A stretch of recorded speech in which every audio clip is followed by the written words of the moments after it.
Hi there everybody, Ollie here, aka Secret Nimbus here with another episode of Magic Duels. So for today's episode, it is the first gameplay purely episode for the Naya ramp, not Naya, what am I on about? It's not Naya at all, it's Gruul, isn't it? My god. Yeah, it's a Gruul ramp deck, that's what I'm looking for. I'm hoping I haven't put that in the description wrong for the first episode. I'm going to have to go change that after I finish recording here. But for the first game of the day, we're playing the rank 22 Kavamos 8. Okay, so he's playing, looks like the lifelink deck at this point, I would assume. That's all I'm going to assume, though. Now we'll play out a mountain here. Doesn't really matter too much. We've got the natural connection to help us out as well. Plus, we're going to be trying to ramp up to From Beyond as soon as possible. Okay, we'll go with the forest here. Why not? We'll be playing natural connection next turn. For this game, basically what we're trying to do is just wither some early aggression, I think. So we've got Rex Sage to deal with any enchantments that he might play, such as Retreat to Hagra. And yeah, so yeah, this is definitely a life gain deck of some description, so we're going to want a sweeper fairly soon. So he's going to be able to, oh my god, this is going to be terrifying already. I am already in a really bad place. So Serene Steward plus, oh no, you can't actually, thank god for that, you can't actually pump it up because he had no white mana left open. That makes me slightly happier, but at the same time, still pretty terrified about what we've got to come. So, I'm going to go for green here this time. There we go. So we're up to 4 already. So yeah, we could do with maybe like our Radiant Flames would be quite good here, I think. So we're going to take 4 damage here and go down to 14. I believe, plus he can then pump up the Serene Steward as well. Okay, so he's now got double Child of the Night, so Radiant Flames would be fantastic right about now. Come on, Radiant Flames, we can do it next turn. Chandra's Ignition would also sort of work, so I could get Rex Sage down and then wipe his board that way. So this is going to get pumped up, or this is going to get pumped up, one of the two I'd assume. I think I'm just going to get aggroed down here by the life gain deck. So he's decided to put it on. I'm guessing, yeah, one of his... Come on, Radiant Flames, Radiant Flames, Radiant Flames. I need you now. No, that is not Radiant Flames.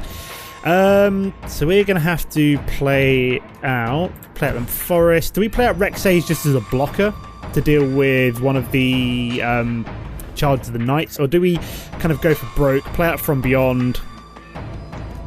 It's a tough choice. I'm going to risk it and go for the From Beyond.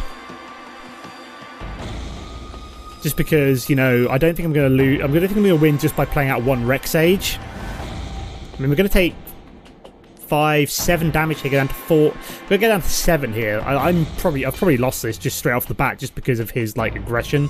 So, and we didn't really find any of our kind of, like, we didn't really ramp up fast enough, I suppose. We hit key ramps on turns 3 and 4, but we didn't really have anything which could deal with aggression. So, oh wow, that is terrifying. That is probably game over. I mean, I can play Rex Sage now to destroy the Nimbus Wings, but we're going to take 8 damage here, go down to 6. Yeah, this is not good for us. We are basically in a very, very bad situation right now. I don't think there's any way for us to really come back from this, I'll be honest. So I think he's pumping up the Child of the Night here, by the looks of things. You can only do it once, so I'm assuming it's going to be that one. Yeah, so we are down to 6 here, so we're not looking in a particularly good way right now. That does not help at all, Nissa's Pilgrimage, so we're going to play Rex Sage. Destroy the Nimbus Wings, if it lets us. There we go. Yes, please. And then we'll play another Mrs. Pilgrimage. We've got 2 blockers now, so potentially block against 2 of his creatures. So let's find a couple more mana, pull them out of the deck. So we've got another From Beyond next turn, so we're almost up to the point where we could potentially look at getting Ulamog. So if we can hang on for like maybe, I don't know, a few more turns, we might just about get away with this. See, I know I can kill the Serene Steward now. Okay, so he's played Malakir Familiar. So he's got a flyer in the air, which is annoying. So we are probably almost dead here. So we're going to kill you. And then, I don't know, just block with the Charge of the Knights. So at least he can't pump up his creatures, although that doesn't really help me very much. Unless I get like a sweeper now, I'm basically dead. Does Serene Steward still activate even if he dies? Because that's really quite annoying. He does still activate even though he dies. Wow, I did not realise that. See, if I don't get Radiant Flames here, I'm dead. There's no other way of putting it. So, yeah, I'm basically dead at this point, I think. Radiant Flames, come on. You've not... Ulamog doesn't help. How much mana have we got? 1, 2, 3, 4, 5, 6, 7, 8... No, oh, that is just a massive piss take, that is. Basically, I can't... I'm 1 mana short. If I could play Ulamog, it's game over. 1 mana short of being able to rescue that. That's really frustrating. I don't think there's any other way I can do this, so... Yeah, that's game over. That's really excruciating. 1 mana short of being able to play Ulamog out there. Well, never mind. Let's move on to game number 2, guys. Okay, guys, here we are for game number 2. Now, I missed who I was playing, but I can keep this hand. We got a Ravaging Blaze, which would have been useful in the last game. Start with the Gruul Guildgate. We are playing Dinosaurio Volador for game number 2. So I'm recording this on Friday, even though this is going to be going out on Monday, this episode. So expect to see my rank considerably different by the Wednesday episode. I'll probably have quite a bit of time to play over the weekend. Hello, Ulamog. It's nice to see you. So we'll be playing Natural Connection next turn, and then hoping that we find some more ramp in the meantime would be quite nice. I mean, we've got Rexage to deal with any enchantments my opponent might play. We've got Elvish Visionary coming down, so this doesn't really tell me too much about what my opponent might be playing, so we'll wait and see. But nice to see a Monvuli Acid Moss come up. No, but we have found a 3rd mana, so won't play this out quite yet. I'll play this on my off step just in case I need to play Ravaging Blaze for any reason. I doubt I will somehow, but in case he plays, like, I don't know, like a Wild Size or something on top of Elvish Visionary. Okay, are we playing Tempo maybe? Could be. Could be Simic Tempo. So deck I've been meaning to go back and have a look at. So we'll play out the Natural Connection here. We'll get ourselves a Mountain. Just because we've already got a 2nd Forest in hand anyway. So at the moment we're just doing the old ramp game. So that's not an enchantment, so it doesn't really matter too much. He's only got 1 attack on the board, so I'm not too bothered by that. So we're just going to play out our Nissa's Pilgrimage. Grab 2 more mana, like so. So we're looking pretty good already. So we're up to 1, 2, 3, 4, 5, 6, 7. So we're 1 mana away from Breaker of Armies and 3 mana away from Ulamog. So, you know, I'm feeling fairly confident. Okay, we're no longer that close to Ulamog as we first were, thanks to the Monvuli Acid Moss. So we've got some red thrown in here as well, which is interesting. So I'm hoping to get a Monvuli Acid Moss of my own would be quite nice. You know you want to, game. You've screwed me over in the last game. Okay, we got Evolving Wild, so that works for me. So Rexage is still just hanging around at the moment, not doing a whole hell of a lot. I mean, that Gruul Guildgate set me back a little bit, but it's not really the end of the world. We're still just basically trying to ramp up to Ulamog at this point. I wonder if he's put the Lumbering Falls in just as... let me just sacrifice Evolving Wilds here. We'll grab another Mountain, why the hell not? So he's played out Outland Colossus, which is kind of annoying.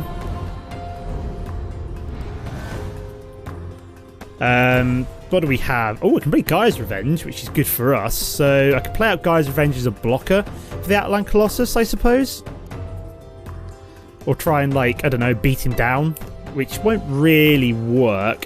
Can't really do Ravaging Blaze either because I don't have enough damage. So I've only got, what, 6...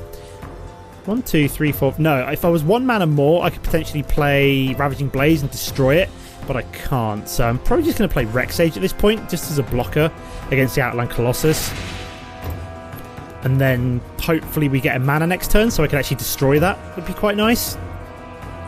Gaia's Revenge might have been better just because it would have been a threat to the Outland Colossus, but I'm just hoping he doesn't have removal now. If not, I will actually cry a little bit. Wild Instincts. Okay, so yeah, I might be. Actually, no, you do that. You fight it. Oh no, because I've played it. Oh no, I don't. I've just realised I don't actually have enough mana to do that now. Well, that's bad news, Bears, because that's suddenly go up to a 12-12. So yeah, we're in a bad place right now. We're in a really bad place. Yeah, I was hoping I was like, oh yeah, I've actually got enough mana to kill it now, and then forgot that I just cast the. So maybe Gaia's Revenge might have been better. We do have the Natural Connection, although if I don't play out Gaia's Revenge, I'm dead. This is really annoying. These last two games have really annoyed me, I'm going to be honest. I always got to treat this as a blocker almost, just because I can't really do anything else. I'm basically just throwing down blockers at this point to try and stop the Outland Colossus. Because I'm on 10 health, I can't do anything basically, so... Oh, I don't believe that. Like, I've just been screwed over by like one card both times. I basically have to block with Gaia's Revenge, which sounds really stupid, but, you know, I've not really got much other choice. And he's played Nissa as well. Yeah, this has not been a good couple of games, I'm going to be honest. I've just been undone by a couple of good plays from my opponent that I've not really been able to respond to. You know, just coming up short on a little bit of mana, stuff like that. Natural Connection could have done with a couple of turns ago. And he's found Zendikar Incarnate as well. Thankfully he can't play that this turn as well. And he's played an Eyeless Watcher, so he's got even more creatures down. Yeah, my only hope here is I can keep throwing down creatures like Gatecreeper Vine until I can get Ulamog down to actually destroy it. So we're going to grab Forest here, which we can now play. So we're up to 1, 2, 3, 4, 5, 6, 7, 8. 1, 2, 3, 4, 5, 6, 7, 8. This will be 9.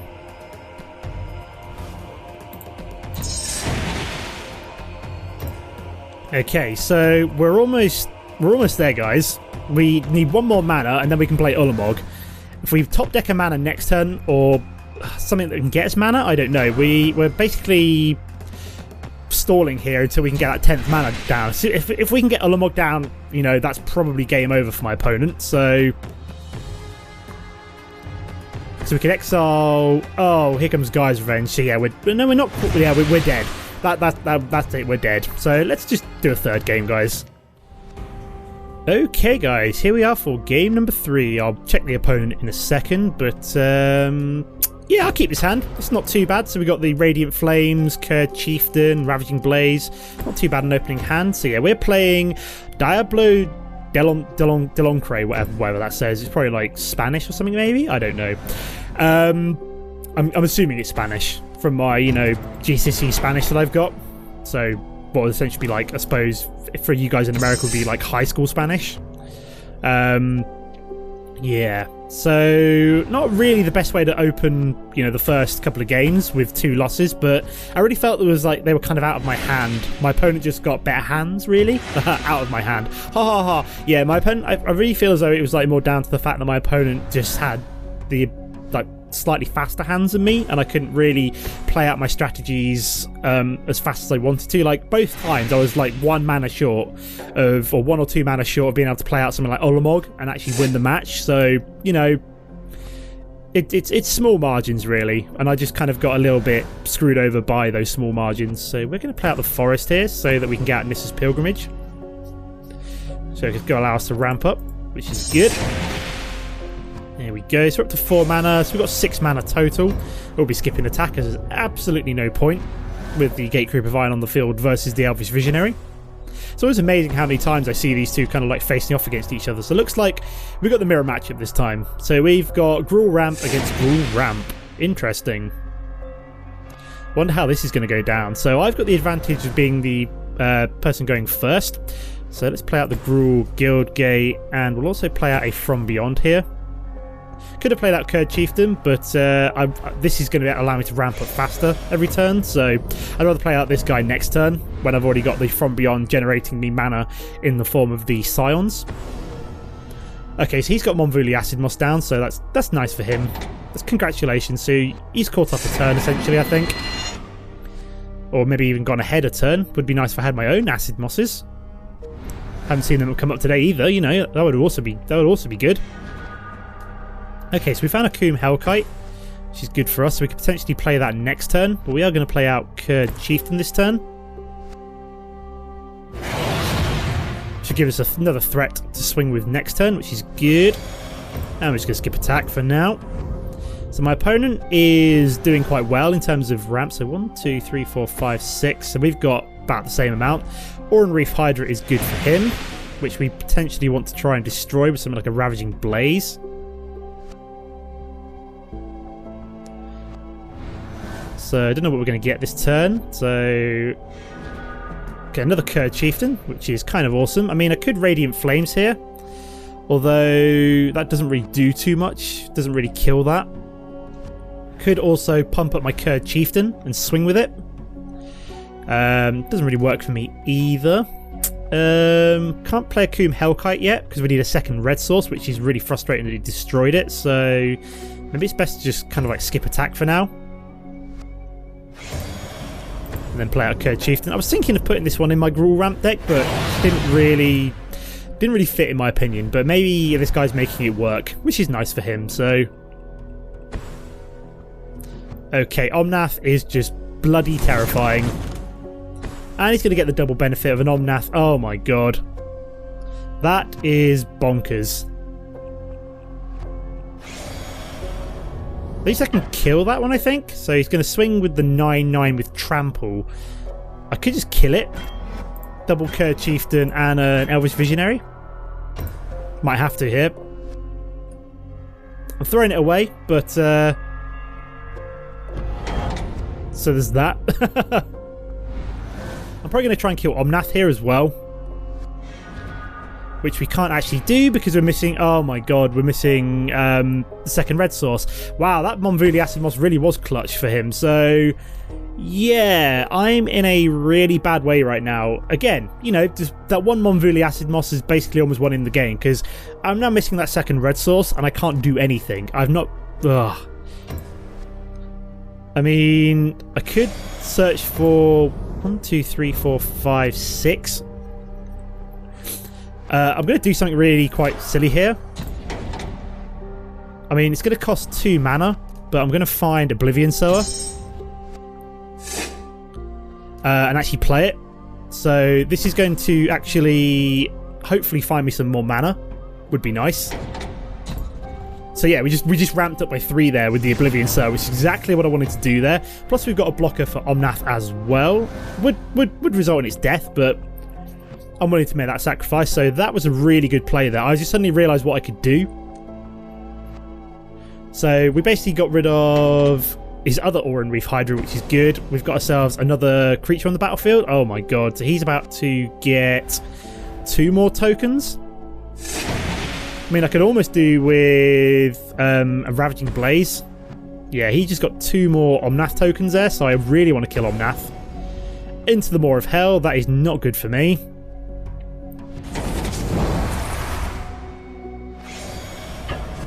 Now I could really do with having Ulamog on top of my deck. I'm just going to skip blocking. Take the 5 damage. I know it probably sounds stupid, but you know, I've not really got much of a choice at this point.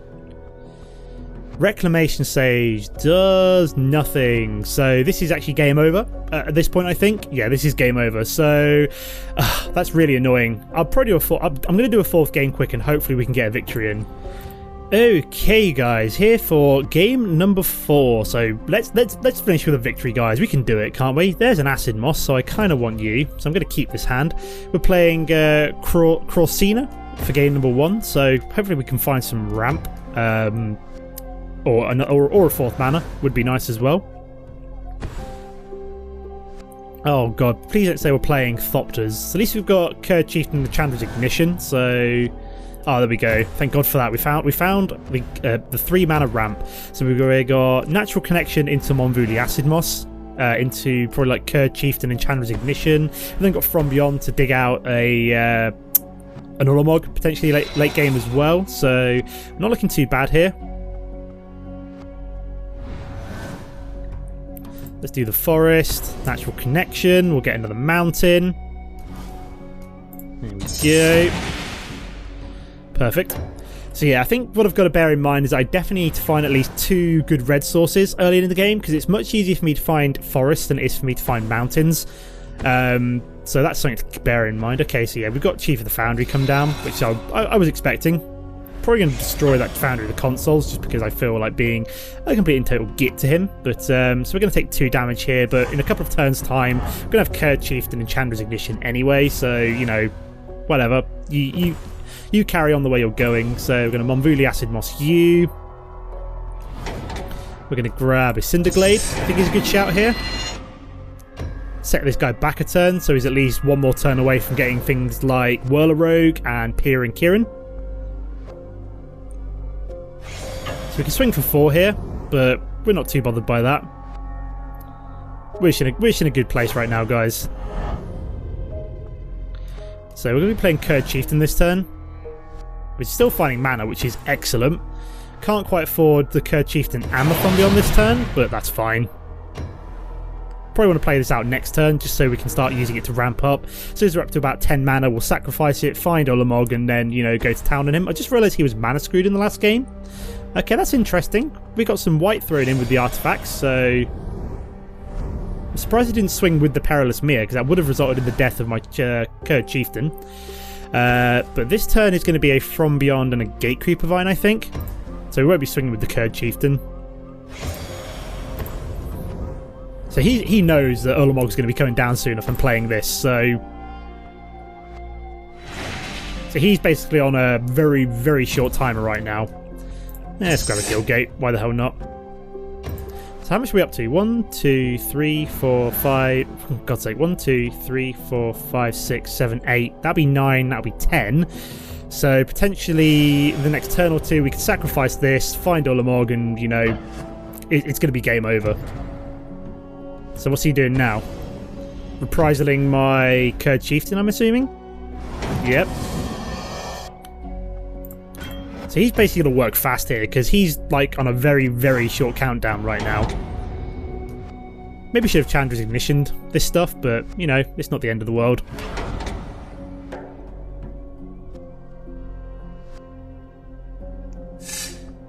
So we're down to 12 health, but that's not really too much of a problem, I'm going to be honest. 1, 2, 3, 4, 5, 6, 7. 1, 2, 3, 4, 5, 6, 7, 8, 9. And here's number 10. So we're going to play out another one of you, and then we're going to find Ulamog, I think. So where are you? Ulamog, there you are, my buddy. Buddy old pal.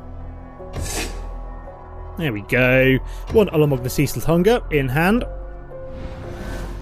So he's got to know he's dead right now. I'm going to let that 4 damage go through for obvious reasons, because I don't really want to sacrifice my... although I could use it as a blocker, really, because I'm going to get another one next turn anyway. Okay, so he's going to go for Thopter Spy Network here, which I'm probably going to Ulamog anyway, so he's going to swing with these 2. So he's going to block one of them, because we get another one back from the other From Beyond anyway. So he draws a card. Can't really do too much about that. And he gets a mana. So that generates another Scion. We even found Radiant Flames, which is pretty cool. So we're just going to Ulamog the Ceaseless Hunger, destroy you and you. Go to hell. And then we get Ulamog. So he's dead in a few turns at this rate. We've got Radiant Flames and Chandra's Ignition to deal with any more creatures that you might play. So I think this has got to be a victory now. Unless he's got Reprisal, which would make me very, very sad. Nope, he's got Thopter Engineer. So no Reprisals, thankfully. So we are just going to Chandra's Ignition. Yeah, this is I've actually won next turn, because I can Chandra's Ignition, wipe the board, and then swing. So that's game over. Awesome. At least we did it, and against Thopters as well, which is interesting. I don't know why the white is even in there. Oh yeah, for the Reprisals. So, although Reprisals wouldn't actually work on Ulamog, it would have to be a what's the word I'm looking for? It would have to be an Angelic Edict to deal with Ulamog. So, yeah, he's dead. No matter what he does here, he's dead. So he's just obviously playing out his hand there. And then we just swing for the last 10 points of damage.